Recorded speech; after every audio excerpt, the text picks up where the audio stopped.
எல்லாரும் எப்படி இருக்கீங்க? எல்லாரும் மகிழ்ச்சியாக ஆரோக்கியமான உடல்நலத்தோட நல்லா இருப்பீங்கன்னு நம்புகிறேன். இன்றைக்கி இந்த விலாகில் என்ன ஷேர் பண்ண போகிறேன்னா, என்னுடைய கிச்சனை கம்ப்ளீட்டாக நான் வந்து சேஞ்ச் ஓவர் பண்ணியிருக்கேன். அது எப்படி சேஞ்ச் ஓவர் பண்ணேன் எல்லா விஷயங்களையும் இன்றைக்கி இந்த விலாகில் உங்ககிட்ட நான் எல்லாமே ஷேர் பண்ணிக்க போகிறேன். அண்ட் ஏன் நான் கிச்சனை சேஞ்ச் பண்ணுங்கிற விஷயத்தையும் உங்ககிட்ட நான் ஷேர் பண்ணுறேன். காலையிலேயே நான் இதுக்காகவே மார்னிங்கே நான் டியூட்டிலாம் போயிட்டு வந்துட்டேன். ஸோ ஈவினிங் நான் டியூட்டி முடிஞ்சு வந்த பிறகு தான் நான் இந்த ஒர்க்கே ஸ்டார்ட் பண்ணேன்.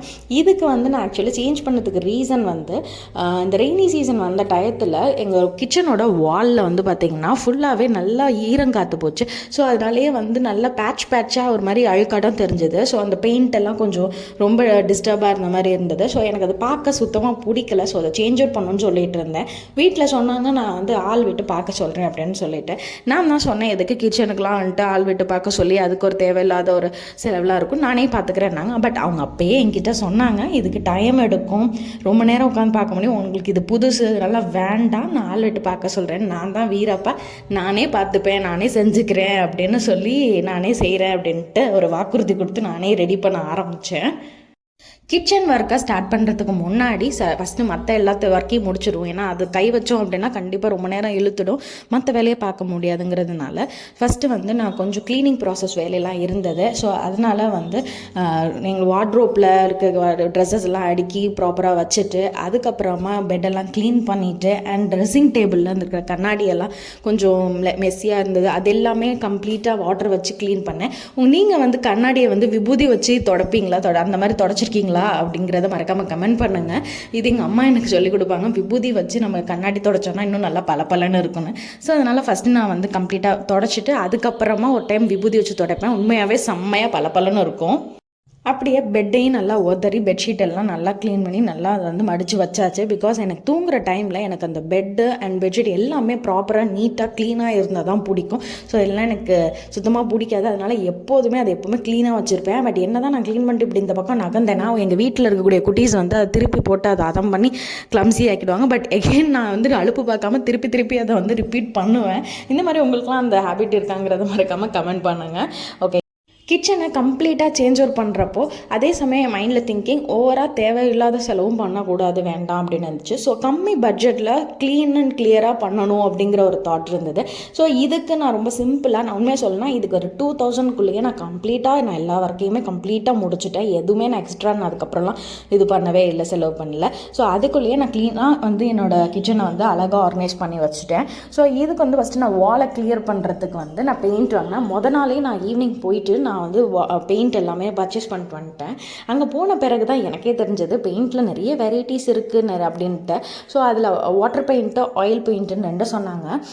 ஸோ நான் வந்து வால் கடிக்கிறதுக்கு வாட்டர் பெயிண்ட்டும் அண்ட் கடப்பாரை இருக்குது இல்லையா, ஸோ எங்கள் வீட்டில் இந்த கிச்சனோட அந்த கவுண்டர் டாப் ஃபுல்லாகவே வந்து கடப்பாறையாலானது தான் அண்ட் சிங்க்குமே கடப்பாறையாலானது தான். ஸோ அந்த கடப்பாறையில் அடிக்கிறதுக்கு வந்து பார்த்திங்கன்னா ஆயில் பெயிண்ட்டை நான் சூஸ் பண்ணிக்கிட்டேன். வாட்டர் பெயிண்ட்டை பொறுத்தவரை பார்த்திங்கன்னா தண்ணி கலந்து மிக்ஸ் பண்ணி அந்த பெயிண்டில் கொஞ்சமாக தண்ணி மிக்ஸ் பண்ணி நம்ம வந்து பெயிண்ட் பண்ணணும். அதே மாதிரி ஆயில் பெயிண்ட்டுக்கு அவங்கள்ட்டே நம்ம கேட்டோம் அப்படின்னா தின்னர் கொடுப்பாங்க. ஸோ தின்னரை மிக்ஸ் பண்ணி தான் நம்ம ஆயில் பெயிண்ட்டை பெயிண்ட் பண்ணணும். அண்ட் ஆயில் பெயிண்ட் பண்ணி பிடிச்ச பிறகு வார்னிஷ் கூட அதில் அடிப்பாங்க. அண்ட் இந்த ஃபஸ்ட்டு வாட்டர் பெயிண்ட்டை நான் வாலுக்கு தான் சூஸ் பண்ணேன். இந்த வாலோட கலர் வந்து நான் அங்கே போயிட்டு அங்கே நமக்கு இது கொடுத்துருப்பாங்க, இந்த பெயிண்ட் கடையில் இருக்கு இல்லையா, ஸோ அவங்க வந்து அந்த ஒரு லிஸ்ட் வச்சுருப்பாங்க கேட்லாகு என்னென்ன கலர்னு சொல்லிட்டு. நான் ஆல்ரெடி எங்கள் வால் கலர் என்னவோ அதே கலரை நான் அங்கே போயிட்டு அவங்கக்கிட்ட கேட்டு அதே மாதிரி சூஸ் பண்ணி வாங்கிக்கிட்டேன். சிங்க்குக்கு என்ன கலர் அடிக்கிறதுனா ரொம்ப மைண்ட் ஒரே ஆக்சிலேஷன்லேயே இருந்துச்சு. அண்ட் அது கடப்பாறைங்கிறதுனால தான் நான் ஆயில் பெயிண்ட்டை மெயினாக ப்ரிஃபர் பண்ணது. ஸோ ஆயில் பெயிண்ட் அடிக்கிறப்போ என்ன கலர்னு ரொம்ப நான் அதில் யோசிச்சிட்டே இருந்தப்போ சரி கொஞ்சம் பெயிண்ட் வந்து கொஞ்சம் இந்த ஆயில் பெயிண்ட் வந்து கொஞ்சம் கிளாஸியாக இருக்கிற மாதிரி வேணும் அப்படின்னு சொல்லி கேட்டிருந்தேன். அவங்களும் அதுக்கு தகுந்த மாதிரி ஸோ சிங்க்குக்கு இது அடித்தது இன்னும் கொஞ்சம் பெட்டராக இருக்கும் அப்படின்னு சொல்லி அவங்களே எனக்கு பெயிண்ட் அந்த கடையில் இருக்கிறவங்களே வந்து எனக்கு ப்ரிஃபரபுளாக ஒரு பெயிண்ட் எடுத்து கொடுத்துருந்தாங்க. ஸோ அதுக்கப்புறம் அதையும் பர்ச்சேஸ் பண்ணிவிட்டு நான் வந்துட்டேன். ஸோ இப்போ நான் வந்து பார்த்திங்கன்னா ஃபுல்லாகவே முதல்ல வாட்டர் பெயிண்ட்டை எடுத்து நல்லா வால் கடிக்கிற பெயிண்ட்டை நல்லா தண்ணி மிக்ஸ் பண்ணி கம்ப்ளீட்டாக நான் அடிக்க ஆரம்பிச்சிட்டேன். ஃபஸ்ட்டு அடிக்க ஆரம்பித்தோன்னே என்னடா அது ரொம்ப நேரம் இழுத்துரும் போலக்கே அப்படின்னு நினச்சேன். கொஞ்சம் டயர்டும் ஆனேன். ஸோ இருந்தாலும் சரி விட்டுறக்கூடாது, ஒரே ஸ்ட்ரெச்சில் எல்லாத்தையும் முடிச்சிடணும் அப்படின்ட்டு எல்லாமே ஃபுல்லாக உட்காந்து நான் கவர் பண்ணிட்டேன். நம்ம எப்படியும் ஆப்வியஸாக பெயிண்ட் பண்ணுறப்ப கீழே சிந்த தான் செய்யும், சிந்தாமலாம் கண்டிப்பாக பெயிண்ட் பண்ண முடியாது, எப்படி இருந்தாலும் கீழே சொட்ட தான் செய்யும். பட் இதில் என்ன நம்ம பண்ணணும் அப்படின்னு பார்த்தீங்கன்னா, ஃப்ரீக்வெண்ட்டாக அப்பப்போ நம்ம வந்து அதை க்ளீன் பண்ணிட்டோம் அப்படின்னு பார்த்தீங்கன்னா, ஒரு மாப்பு வச்சு நல்லா போட்டு வாட்டர் போட்டு க்ளீன் பண்ணாவே உடனே போயிடுது. பட் கொஞ்சம் காய விட்டுட்டோம்னா ரொம்ப கஷ்டமாக இருக்குது அதை நம்ம ரிமூவ் பண்ணுறதுக்கு. ஸோ அதனாலே கொஞ்சம் நான் இமீடியட்டாக கொஞ்சம் கொஞ்சமாக நம்ம கீழே சொட்ட ஒரு லேயரை முடிச்சு இன்னொரு லேயருக்கு தாவறப்போ கண்டிப்பாக நான் உடனே அதை நான் வந்து க்ளீன் பண்ணிட்டு வந்துட்டேன். பிஃபோர் மேரேஜ்லாம் எனக்கு என்ன தேவை, எனக்கு என்ன அக்சசரிஸ் தேவை, காஸ்மெட்டிக்ஸாக இருக்கட்டும், ட்ரெஸ்ஸாக இருக்கட்டும், என்ன தேவை, இது இப்போ வாங்கணும் அது அப்போ வாங்கணும், அந்த மாதிரி கால்குலேஷன் மைண்டில் அப்படிலாம் தான் இருக்கும். பட் ஆஃப்டர் மேரேஜ் அப்படியே மாறிடுச்சு. இப்போலாம் நான் என்னையை பற்றி அதிகமாக யோசிக்கிறத விட ஃபேமிலி பற்றி தான் அதிகமாக யோசிக்கிறேன். ஸோ பையனுக்கு என்ன வேணும், அவனுக்கு என்ன பண்ணணும், ஸோ ஹஸ்பண்டுக்கு என்ன தேவை, எல்லாத்த விட ரொம்ப முக்கியமாக கிச்சனை பற்றி ரொம்ப இப்போல்லாம் யோசிக்கிறேன். எங்கேயாவது திங்ஸ் எதாவது பார்த்தோன்னா ஸோ இது கிச்சனுக்கு இங்கே வச்சா இது நல்லா இருக்குமே, இது கிச்சனுக்கு வாங்கிக்கலாமா அப்படின்னு சொல்லிட்டு தான் இப்போல்லாம் தோணுது. ஸோ ஆஃப்டர் மேரேஜ் நிறைய அந்த மாதிரி சேஞ்ச் ஆயிருக்கு. உங்களுக்கு அந்த மாதிரி before and after marriage changes உங்களுக்கு என்னெல்லாம் ஃபீல் ஆகுதுங்கிறத மறக்காமல் கமெண்ட் பண்ணுங்கள். உங்களால் ரிலேட் பண்ணிக்க முடியுதா அந்த விஷயத்தையும் கமெண்ட் பண்ணுங்கள். என்னோட அம்மா பார்த்திங்கன்னா அவங்க கிச்சனில் ஃபுல்லாகவே சில்வர் டப்பாஸாக தான் வச்சுருப்பாங்க. ஸோ அந்த பிளாஸ்டிக்ஸோ கண்ணாடி டப்பா அதிகமாக வச்சுருக்க மாட்டாங்க, கம்ப்ளீட்டாக சில்வர். அவங்களுடைய கிச்சனோட வார்ட்ரோப் பார்த்தீங்க அப்படின்னாவே ஃபுல்லாக சில்வர் டப்பாவாக அடிச்சிருப்பாங்க. ஸோ எனக்கும் அவங்க என்ன ப்ரிஃபர் பண்ணுவாங்கன்னா, நீயும் சில்வர் டப்பாவே வை அப்படிம்பாங்க. நான் வந்து இப்போ எனக்கு வந்து கொஞ்சம் கிளாஸ் டப்பாவாக மாதிரி இருந்தால் எனக்கு இன்னும் கொஞ்சம் ரொம்ப பிடிச்சிருக்கு. ஸோ அதனால் நான் அந்த மாதிரி கிளாஸ் டப்பாஸாக நான் அந்த மாதிரி கலெக்ட் பண்ண ஆரம்பிச்சிருக்கேன். பட் அதே சமயம் எங்கள் அம்மா எனக்கு வாங்கி கொடுத்த நிறைய சில்வர் டப்பாஸும் இருக்குது. ஸோ அதை நான் எப்படி ஆர்கனைஸ் பண்ண போகிறேன், அந்த விஷயத்தை எல்லாத்தையுமே உங்களுக்கு அப்கமிங் அடுத்தடுத்த வீடியோஸில் உங்ககிட்ட நான் நிறையா விஷயம்லாம் ஷேர் பண்ணுறேன். சரி, இப்போ நான் இந்த வால் பெயிண்ட்டை கம்ப்ளீட்டாக முடிச்சிட்டேன். வால் பெயிண்ட்டை முடித்த பிறகு நான் சிங்கை வந்து பெயிண்ட் பண்ணுறதுக்கு ஆயில் பெயிண்ட்டை எடுத்துட்டேன். ஆயில் பெயிண்ட்டை இந்த மாதிரி தின்னர் இருக்குல்ல, இந்த பாட்டிலில் இருக்கு இல்லையா, அதுதான் தின்னர். ஸோ அந்த தின்னரை ஊற்றி நம்ம வந்து மிக்ஸ் பண்ணோம். அந்த தின்னரும் அவங்களே கொடுத்துடுவாங்க. ஸோ இதை நல்லா மிக்ஸ் பண்ணிவிட்டு அதுக்கப்புறம் சிங்க் ஃபுல்லாக நான் வந்து பெயிண்ட் பண்ண ஆரம்பிச்சிட்டேன் இந்த ஆயில் பெயிண்ட் வச்சு.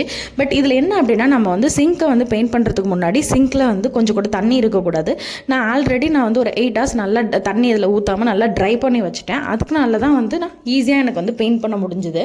அப்படி நம்ம தண்ணியோடு அதை பெயிண்ட் பண்ணோன்னா அதுக்கு சம்டைம்ஸ் அது வந்து ஒழுங்காக போய் ஒட்டாமல் அது அப்புறம் ஒரு மாதிரி கலரே டிஃப்ரெண்ட்டாக இருக்கும். இந்த இந்த ஆயில் பெயிண்ட்டை வந்து நம்ம அடிக்கிறோம் இல்லையா, அடித்து எவ்வளோ நேரம் ஆகும் அதை ட்ரை அப் ஆக அப்படின்னா 24 மணி நேரம் கன்ஃபார்மாக ஆகும். ஸோ 24 hours கழித்த பிறகு தான் நீங்கள் வந்து அதை தொட்டால் நீங்கள் உங்களுக்கு வந்து கையில் ஒட்டாமல் இருக்கும். பட் ஆனால் நான் எப்போ யூஸ் பண்ணேன் அப்படின்னு பார்த்தீங்கன்னா 2 daysக்கு பிறகு தான் வாட்டர்லாம் தண்ணியெல்லாம் விட்டு அதை வந்து சிங்கை பயன்படுத்த ஆரம்பித்தேன். 2 days வரைக்கும் அதை அப்படியே தான் விட்டேன். அது வரைக்கும் நம்ம இன்னொரு வாஷ் பேசின் இருக்குது, அதை தான் நம்ம யூஸ் பண்ணிட்டு இருந்தேனே தவிர இதை அப்படியே நான் விட்டுட்டேன். சிங்க் வேலை முடிஞ்ச பிறகு அடுத்து கவுண்டர் டாப்பை கம்ப்ளீட்டாக சேஞ்ச் பண்ணணும். ஸோ அதுக்கு நான் என்ன சூஸ் பண்ணேன் அப்படின்னு பார்த்தீங்கன்னா, ஒரு கிளாஸி மார்பிள் ஷீட் தான் ரெடி பண்ணேன். ஸோ இந்த ஷீட் வச்சு கம்ப்ளீட்டாக அதை கவர் பண்ணால் பார்க்க உண்மையாகவே அட்டகாசமாக சூப்பராக இருக்கும் அப்படின்ட்டு தான் நான் இதை சூஸ் பண்ணேன். பட் ஆனால் அப்படி போடுற ஷீட் வந்து வாட்டர் ப்ரூஃபாக இருக்கணும். நமக்கு ஏதாவது நம்ம வந்து அதில் ஏதாவது சிந்தணும், ஏதாவது ஜூஸோ இல்லை ஏதாவது ஒரு விஷயமோ இல்லை இதில் குழம்போ ஏதாவது ஊற்றுச்சு அப்படின்னா ஈஸியாக வைப் பண்ணுற மாதிரி இருக்கணும். ஸோ அதுக்கு தகுந்த மாதிரி ஒரு ஷீட்டை ப்ரிஃபர் பண்ணணும்னு சொல்லிட்டு தான் ஒரு மார்பிள் கிளாசி ஷீட் வந்து வாட்டர் ப்ரூஃப் ஷீட் வந்து நான் இதுக்காக பர்ச்சேஸ் பண்ணியிருந்தேன். ஸோ கம்ப்ளீட்டாக கவுண்டர் டாப்பை அந்த ஒரு ஷீட்டை வச்சு நான் வந்து மேக் ஓவர் பண்ணணும் அப்படின்னு நினச்சேன். ஸோ அதை நான் வந்து அது மேலே நான் மேக் ஓவர் பண்ணுறதுக்கு முன்னாடி கண்டிப்பாக ஃபஸ்ட்டு கவுண்டர் டாப்பை முழுசாக நான் க்ளீன் பண்ணியிருக்கணும். ஸோ க்ளீன் பண்ண பிறகு தான் அது பண்ணணும். ஸோ இந்த பெயிண்டெல்லாம் அடித்து முடித்த பிறகு 2 days கழிச்சு தான் நான் கவுண்டர் டாப்பை க்ளீன் பண்ணேன். பிகாஸ் நான் அதை வந்து ட்ரை பண்ணணும் இல்லையா. ஸோ அதை ட்ரை பண்ணிட்ட பிறகு தான் நான் இதை வந்து இந்த பக்கம் நான் பார்க்க முடியும். ஸோ அதனால் 2 நாள் கழித்த பிறகு தான் நான் கவுண்டர் டாப்பை கம்ப்ளீட்டாக வாஷ் பண்ணேன். நான் சோப் வாட்டர் போட்டு தான் வாஷ் பண்ணேன். ஸோ சோப் வாட்டர் போட்டு வாஷ் பண்ணி நல்லா வைப்பர் வச்சு ஃபுல்லாக வைப் பண்ணி எடுத்துட்டேன். ஸோ அந்த மாதிரி நம்ம பண்ணுறப்பே நமக்கு ஈஸியாக அங்கே இருக்கக்கூடிய டஸ்ட் எல்லாமே ஈஸியாக க்ளீன் ஆகிடும். இது நம்ம ரெகுலராக அடிக்கடி செய்கிற ஒரு விஷயம் தான். ஸோ எனக்கு இன்னொரு விஷயம், நான் அதுக்கு மேலே போடக்கூடிய இந்த ஷீட்டுமே ஈஸியாக நம்ம வந்து தண்ணி ஊற்றி கழுவுனாலும் வாஷ் பண்ணி விட்டால் நமக்கு வந்து அது ஈஸியாக நமக்கு ரிமூவ் பண்ணுற மாதிரி, இந்த டஸ்ட்டு வாட்டர் எல்லாம் ரிமூவ் பண்ணுற மாதிரி இருக்கணுங்கிற மாதிரி அதுக்கு தகுந்த மாதிரி தான் நான் செலக்ட் பண்ணியிருந்தேன் இந்த ஷீட்டு. சோப் வாட்டரை போட்டு நல்லா வாஷ் பண்ணி எடுத்துட்டேன். அண்ட் நமக்கு அந்த கவுண்டர் டாப்புக்கு மேலே இருக்கிற அந்த டைல்ஸ் இருக்கும் இல்லையா, ஸோ டைல்ஸை பொறுத்தவரை நம்ம ஈஸியாக லைட்டாக சோப் வாட்டர் போட்டு லைட்டாக வாஷ் பண்ணி எடுத்தாவே அதில் அழுக்கிறதுனால எல்லாமே கம்ப்ளீட்டாக நமக்கு இதாகிடும். ஸோ நமக்கு பல ஆகிடும். வீக்லி ஒன்ஸ் நம்ம அதை தொடச்சி எடுத்தாவே நமக்கு போயிடும். ஸோ என்னோடல அங்கே பெருசாக அந்த இடத்துல எந்த டஸ்ட் எதுவும் இல்லை. ஸோ அதனால் எனக்கு கொஞ்சம் வாஷ் பண்ணுறது கொஞ்சம் ஈஸியாகவே இருந்தது. ஸோ அதனாலே நான் வந்து ஈஸியாக கொஞ்சம் சோப் வாட்டர் போட்டு கம்ப்ளீட்டாக வாஷ் பண்ணி முடிச்சிட்டேன்.